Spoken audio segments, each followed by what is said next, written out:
हम सब ने पीछे पलट कर देखा तो पीछे एक लड़का खड़ा हुआ था। उस लड़के को देखकर मैं मन ही मन मोहित हो गई। उससे देखा तो हम लोगों ने पूछा, आप कौन हो और इस तरह से हमसे क्यों बात कर रहे हो?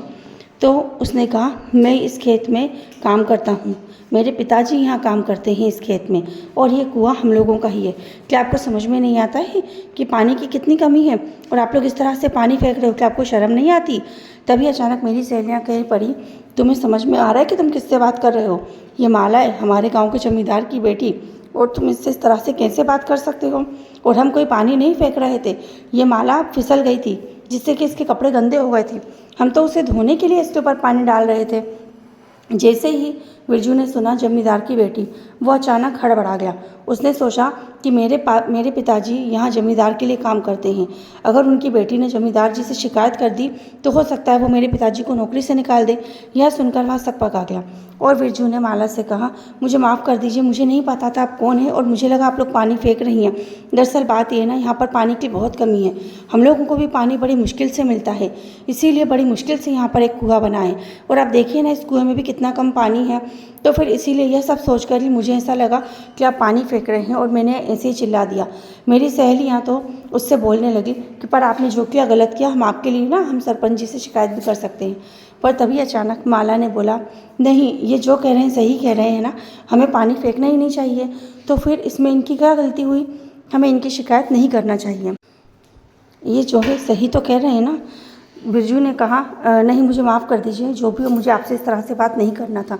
माला ने कहा, नहीं, आपकी गलती नहीं है, गलती मेरी है जो मैं यहाँ आई। यह कहकर बिरजू ने कहा, अच्छा ठीक है, मैं चलता हूँ, आप लोग यहाँ मज़े कीजिए। यह कहकर बिरजू जाने लगा। माला मन ही मन बिरजू को पसंद करने लगी। उसकी बातें, यह सब देखकर उसे बहुत अच्छा लगा। दरअसल आज तक माला एक कमरे में कैद थी, उसने बाहरी दुनिया देखी ही नहीं थी। आज बाहरी लोगों से मिलकर, रामपुर घूमकर उसे बहुत अच्छा लगा। माला ये सब देखकर बहुत खुश हुई। उसके बाद माला मन ही मन में बिरजू के बारे में सोचने लगी कि कितना अच्छा लड़का है, कौन है ये, कहाँ से आया, ये सब बातें उसके मन में बार बार आ रही थी। पर उसकी सहेलियों के साथ वो और जगह घूमने चली गई। घूमने के बाद जब घर आई तो वो बार बार बिरजू के बारे में सोचे जा रही थी। दूसरे दिन उसकी सहेलियाँ फिर आईं कि चलो हम लोग कहीं घूमने चलते हैं। माला अपने पिताजी से पूछकर घूमने के लिए गई। जब वो घूमने गई तो उसने अपनी सहेलियों से कहा कि चलो ना हम उसी खेत पर चलते हैं। जब वो उस खेत पर गई तो उसने देखा कि बिरजू अपने पिताजी के साथ वहाँ काम कर रहा है। माला वहीं बैठकर बिरजू को देखती रही। बिरजू काम किए जा रहा था। माला ने सोचा, ये लड़का कितना छोटा है, उसके बाद भी कितनी मेहनत कर रहा है। माला को ये देखकर बहुत अच्छा भी लगा और बहुत दुख भी हुआ कि उसे इस तरह से काम करना पड़ रहा है। यह सब होने के बाद माला ने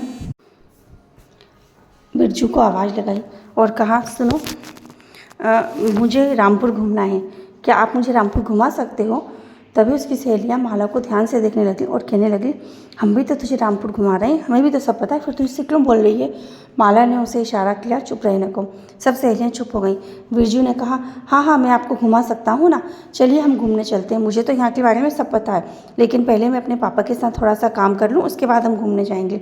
माला ने कहा, ठीक है, आप अपना काम ख़त्म कर लीजिए, तब तक मैं यहीं बैठी हूँ। यह कहकर बिरजू अपने पापा के साथ काम करने चला गया। उसकी सहेलियों ने कहा, क्या बात है माला, तूने इससे ऐसा क्यों कहा कि हमें घूमना है? माला ने कहा, वो मुझे ऐसा लगा कि शायद तुम लोगों को पता नहीं होगा ना रामपुर के बारे में, इसीलिए मैंने इससे कहा। और फिर तुम लोग थोड़ी देर बाद तो चली जाओगी, कल भी तुम इतनी जल्दी चली गई थी, तो फिर मैं अकेली रहूँगी ना, मैं किसके साथ घूमूंगी? और तुम्हें तो पता ही है ना कि पिताजी मुझे ज़्यादा घर से बाहर निकलने ही नहीं देते। तो मैं सोच रही हूँ कि आज मैं अगर निकली हूँ तो मैं पूरा रामपुर घूमूँ। कितना सुंदर है ना रामपुर, मैंने कभी देखा ही नहीं इसे, तो मैं सोच रही हूँ आज पूरा घूमूँ। तो उसकी सहेलियों ने कहा, हाँ, ये बात तो सही है, हमें भी अब बस घर जाना है, तो एक काम करना, तो इसी के साथ रामपुर घूम, हम लोग कल मिलते हैं। यह कहकर माला की सहेलियाँ चली गईं। माला बैठकर बिरजू का इंतजार करती रही। अब आगे की कहानी जानने के लिए सुनते रहिए हमारे कहानी का आगे का भाग, नीम का पेड़। Thank you.